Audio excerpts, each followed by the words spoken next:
Once again, it's time to look at the markets and the tech stocks. I am Dr. Stock, Doctor of Education, and if you think that I've reached the end of my Thanksgiving puns, you ain't seen stuffing yet. The tech stocks, Tesla, Nvidia, Meta, we're going to talk about all of those. Also want to get some background context on the markets for what exactly we're seeing across the major indices. I will tell you later in this video where you can see my buys and sells through the Patreon, where you can get access to my options course, and then also the free stocks from Moon. We get up to 16 free stocks. Down here are those deposit levels in which you can get those free stocks. We'll talk more about that later. In the meantime, we have to talk about what we see. I actually want to lead off with the markets. So I want to go to the Qs and I want to look in the minute chart for that, maybe even the 5-minute chart, so that we can see where those major moves happen, where exactly things turned around for us. Because I said that we could possibly see some softness start to come in today. We could see a little bit of cracks happening in the run that we've had, and we most definitely got that pullback, and it puts us at critical levels. So let me put up the chart for you for that. We'll start off with QQQ. And then we'll come out to the economic reports and everything, and then we'll also get to the tech stocks on that one. So let me zoom in so you can see this thing. And pay attention to the volume candles that we have here, because we were actually doing all right. We were trading a bit sideways on that. We had a little bit of a sell-off right around that noon hour, and that's something that I think the WASD report may have had something to do with. The bigger thing, check out the volumes that we have right here at the 1 o'clock hour, the big red candle. So Stockman would call this, look at that big old pepper that we have there. The volume supporting it, telling us further about this drop that we had through the rest of the day. What in the world was that? That is weak demand for U.S. treasuries. So that when that came out at the 1 o'clock hour, that was enough to rattle the markets, because what we don't want to see is that weak demand for those treasuries. So then what that does is it keeps the bond yields up, and then it could be something that brings around more of those fears that, hey, what's the U.S. government going to do to be able to continue to afford to service their debt? And the market didn't take kindly to that. That was definitely something to watch for. If we move over to the next red pepper that we have on here, the next big one that you see on the chart, that one is that 2 o'clock hour. That's around the time that Jerome Powell came out to speak. Tell us again that possible more rate hikes could be in order. I don't know if that's any big news. I think this is just a further continuation from what we're seeing from what we had from the bonds there from the U.S. treasuries. So that's what we have in the Qs. Now let's go out to the daily chart for that. And you can see the trend that we've been on. We broke up above it. I said that was a bullish thing. I said that we've had a lot of a run though. We could possibly see some softness. We came back down and we pretty much touched the top of this trend line. We're actually just a little bit north of it, but close enough. We can sort of call that a touch. We have a little bit more room down to the 50-day. Do we end up breaking back down beneath that? Right now, we don't have a lot of strong evidence that we're done selling off a little bit. So we want to see, we would watch for those signs for that reversal to come in. I don't know that using that trend line as as support is going to be enough in order to signal that. Let's go out to the SPY for a moment and see how that's positioned on the daily chart. So we're actually just above the 50-day. Now, unlike what we saw in the Qs, the 50-day is, in my opinion, strong enough to act as support for us to bounce back up off of that. You can see this line that I put up here to show the double peak that we had before when we tried to go just above it today, went above it for just a little bit, and then pulled back off that number. And I'll tell you the hedge that I put out with TQQQ, I think that's 3 Qs that I said on there. That one worked out beautifully today. Took 10% home with me just overnight on that one for that hedge. I did not place a hedge for tomorrow. The reason being is that, again, don't necessarily have a clear indicator of when exactly things are going to turn around. So let me put this back up here, and I'm going to show you DXY. Look at this. So on the daily chart, we actually went back up above the 50. The red line that we have on here is a 50 EMA. This blue line coming across here is the SMA, the simple moving average that we have. And right now, we closed up above that. If we break this down to the hourly to see how things were affected throughout the day today, look at that.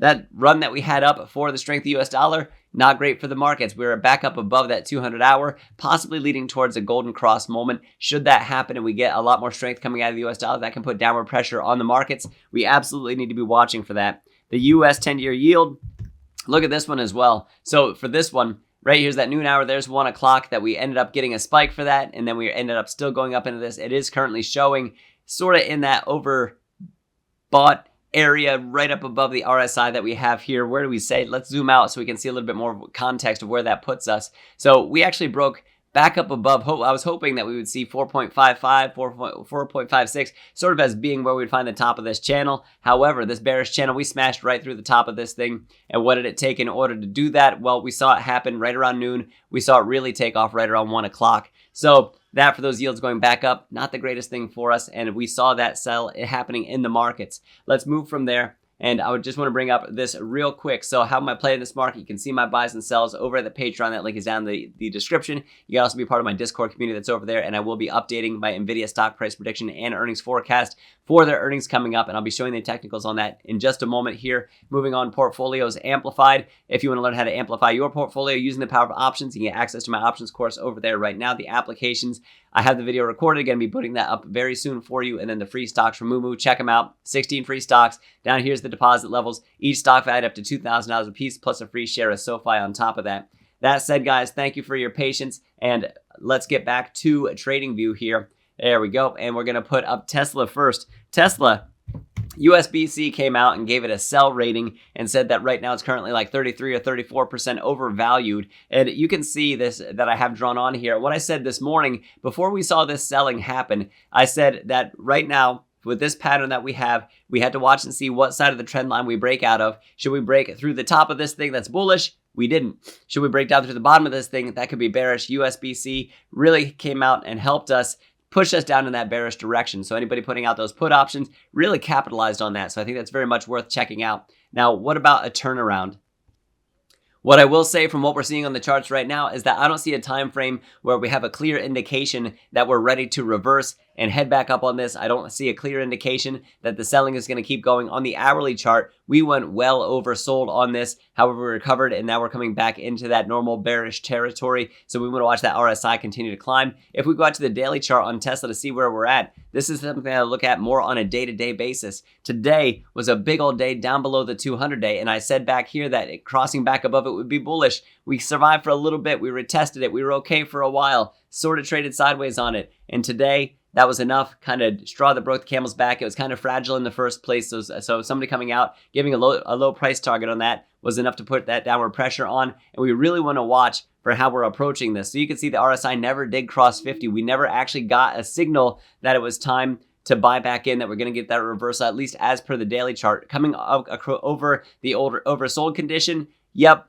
It sort of allowed a lot of people to take call options on that and really make out from it. And we could look at lower time frames and we would see those signals for that to take place. But as per the daily chart that we're looking at right now, didn't necessarily have that signal. And 200, we really want to look for that. I think that is also has a very high potential of still acting as solid support for us, especially if the market continues in a bullish direction. We need to watch that 10-year treasury. And the auto loans, we know high interest rates, highly sensitive to it. And we got to be careful with that exposure, the auto exposure to those loans. Tesla definitely not immune to it. And that will impact the demand for their vehicles. So that could be near-term pain for them. So we most definitely want to keep an eye on that and see where we end up going. If we come back and retest that 200 levels for support, we got to be careful to look and see if it is something that we're going to push through. We're going to have to watch the momentum indicator to also help us out in the meantime. Let's move on there to Meta, and then we'll move on to Nvidia after that. So for Meta, we actually came and tested the top of this trend line that we have up here. You can see we have a high top wick here,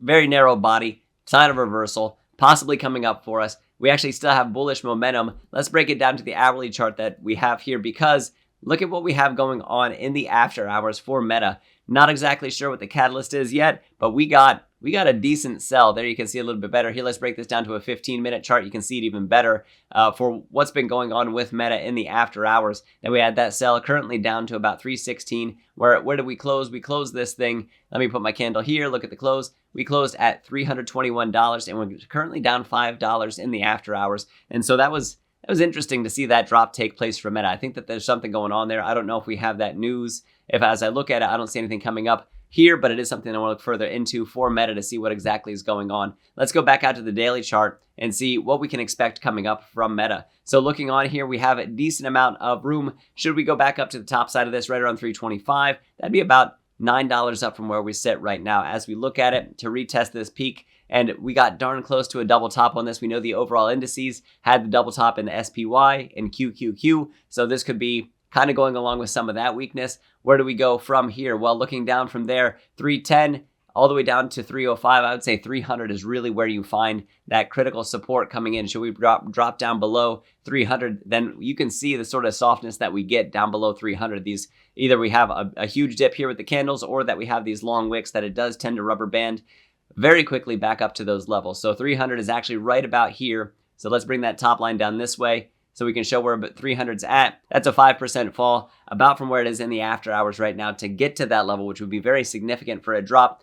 However, as of right now, it is still possible that we get that bullishness coming out of it. The momentum is still very good on this on the daily chart. And let's just go out to the weekly just for a quick moment to see what that looks like. So going out to the weekly chart, we have come out of this overbought territory, started kind of trading sideways on this one. And you can see in a weekly basis, it actually still looks really good that we are up above the 200 week, which is this yellow line that we have here. And we have the 50 week coming to catch up to it. So still okay on this one. We do have declining momentum. We got to be watchful of that. Could this be a sign that we have some bearish divergence on a weekly basis?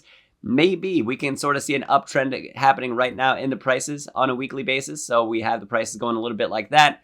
And then down across the bottom of this thing, what are we seeing in the RSI chart for the momentum? Kind of going like that. So maybe we do see that near-term weakness coming up for Meta. If I had to say for tomorrow, which way would we go if we went in either major direction? I think that there could still possibly be a further sell taking place. Maybe it's that momentum itself that's causing some of the sell that we're seeing in the after hours. It could be a technical play looking for that, especially with that high top wick that we have taking place. You can see the last time that we had a really high top wick on this one and the sell that followed it. So let's move on from there. I want to talk about Nvidia because for Nvidia, I said that we could possibly see 480 before earnings. And guess what happened today? If I put my mouse over this, we ended up hitting as a high price on this, $482.30. The low price today, by the way, was $448.99. So let's just call it $499. That's a crazy day to watch. So let's actually go out of the weekly chart. Let's break it all the way down to the hourly chart just to see what we have happening. And what you can see here is that we have an ascending wedge taking place on the hourly charts. And I said that could lead to some price weakness. And we ended up breaking through the top of the trend line. Good, bullish. But now look what happened within the same day. And what time did that hit? Right at about noon. Really started selling off around 1, and then by 2 o'clock, by the time Jerome Powell spoke, then we even get a further sell based on that one, selling off along with the markets. And like I said, Nvidia, I still believe is in a lot of ways in the market's hands up until we get those earnings coming out. So it's something we're going to watch. So somebody asked over in the Discord, that's part of my Patreon. They said, what do you think is going to happen with Nvidia? What do you think about puts on that one? And I said, that is one that could actually have some potential in the near term. Even if it only brings us down to the top of this trend line, that's still $456 when we look at it. So still bullish on their earnings. However, we got to watch for that run up. We got to watch how we were positioned for Nvidia leading up to that time. Because if we swing low, I think that we can pop high on earnings. If we swing high prior to earnings, such as like what we got right now going into earnings, I think 480 is a little bit rich for earnings. For that, I think that would lead to a sell-off unless we had like really astounding, incredible results well beyond the revenues that they're aiming for, or that they guided for, and well beyond the earnings that they guided for. And then also the guidance beyond that would also have to be absolutely incredible and astounding. And that possibilities, it's still there. And I will say that what I put together for the stock price prediction and earnings forecast back in August was pretty darn bullish. However, it was also very conservative with the growth numbers going forward from now, or from that point in time up through 2030. Still worth checking out. I'm going to adjust it given the China update that we have to see how that impacts us going forward. And we do want to keep an eye on this for how we approach those earnings. It is possible we get some near-term softness for Nvidia as well. The RSI, when we look on the hourly chart here, we have a cross right now in the after hours coming up between the 5 and the 13. That's the green crossing back over the yellow. And we do have the red coming up and approaching. That's the 50 period EMA that we're looking at. The RSI right at about 50. So tomorrow I think is going to be a really critical day for Nvidia. And I think that it's very much one that we should be watching. So for the SPY and the Qs are actually showing with what we see on the charts as per the candles. It is possible that we retest the top trend line as support and that we recover a little bit. I think that there's actually going to be a little bit more selling before we start to return to a bullish behavior. Now we do have Michigan consumer sentiment tomorrow. That is something that can be a catalyst for us up or downward pressure. We want to pay attention to what it says about what we're seeing from the consumer for inflation expectations and economic outlook. That's at 10 o'clock. We want to watch for that from the University of Michigan, and it's possible that we approach that coming in low, and then from there, move either direction based on what's seen, especially if we get a wild change in what the consumer expects for inflation, whether it happens to be near term over the next year, over the next 5 years. We're going to have to watch for that as it comes out. I think the market will move leading up to it. I think that we're going to sort of sweat it a little bit and then move from there. Tesla, we got to look for where that bottom takes place. It's possible that there's still room for puts and that we haven't found that where that bottom is. We're down below the 200-day. That is a bearish sign. We got a lot of bearish signals coming from Tesla in the near term. So 200, I think, is that dollar amount that we want to watch for, and we want to keep watching the momentum indicators across the different time frames, depending on which one it is that you're playing, for signs of a turnaround. Meta and Nvidia, I should say, in the near term, I think have a little bit more price weakness coming in, that we could possibly see that happening as we close out the week for tomorrow. Tomorrow, I'll put out what I see coming up for next week after the market closes. So thank you guys for watching this. I really do appreciate it. Hit up the like and subscribe. And also, don't forget about the Patreon. Come over and join the community. We'd absolutely love to have you over there. Your free stocks from Moo, go ahead and snag them. Wonderful trading platform. I am Dr. Stock, Doctor of Education. Remember, my friends, that learning is earning, and we'll see you in the next video.